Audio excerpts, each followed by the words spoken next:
Thank you, Madam Chair. And first, I want to say thank you to the Chair for scheduling a hearing on FTX and its operations in the U.S. and abroad.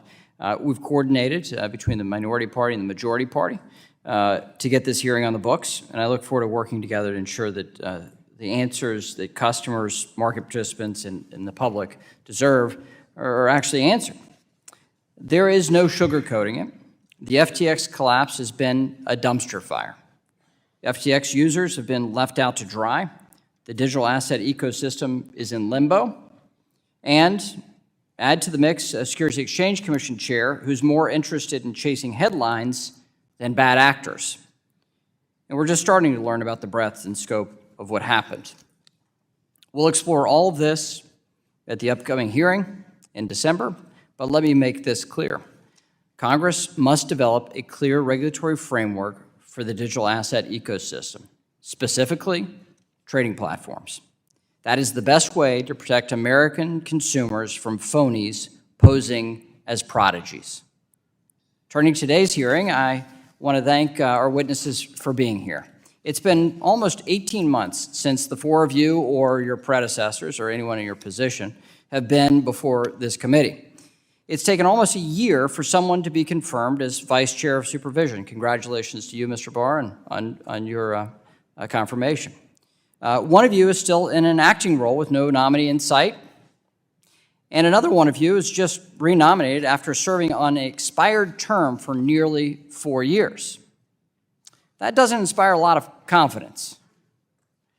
As the Fed fights Democrat-induced inflation with its two available blunt instruments, raising rates and quantitative tightening, you and your agencies can and should be focused on safety and soundness in the current economic environment. At the same time, the housing sector and treasury markets are becoming areas of real concern. Liquidity in these markets, and specifically the role you all play in facilitating that liquidity, is something the new Republican majority will spend quite a bit of time unpacking. We want to make sure consumers are protected and our financial system is protected, yet also preserve economic growth.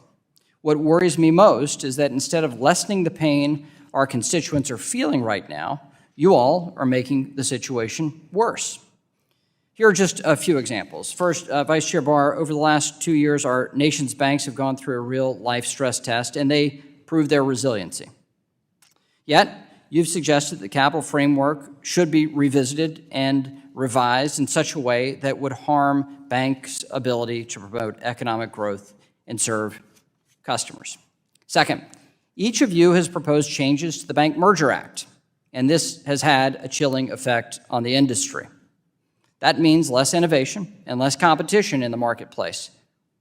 Acting Controller Sue, you've taken a posture with respect to third-party relationships that has had a negative impact on financial inclusion. Prior to your arrival, the OCC made significant progress in harnessing financial technology to reach the unbanked and underbanked. Now that progress has stalled. Today, we'll dig deeper into these and other concerns. But let me make this clear. This conversation isn't over. It's just beginning. Republicans are onto your playbook. We certainly are. And when you can't legislate, you regulate. And when you can't regulate, you pursue enforcement actions to grab headlines. I want us to make sure that we are focused on the American people, economic growth, consumer protection, financial security. I think we can do that. I'm hopeful we can do that. And it will be the next Congress that will hold you accountable for these decisions. I look forward to hearing from you in your opening statements.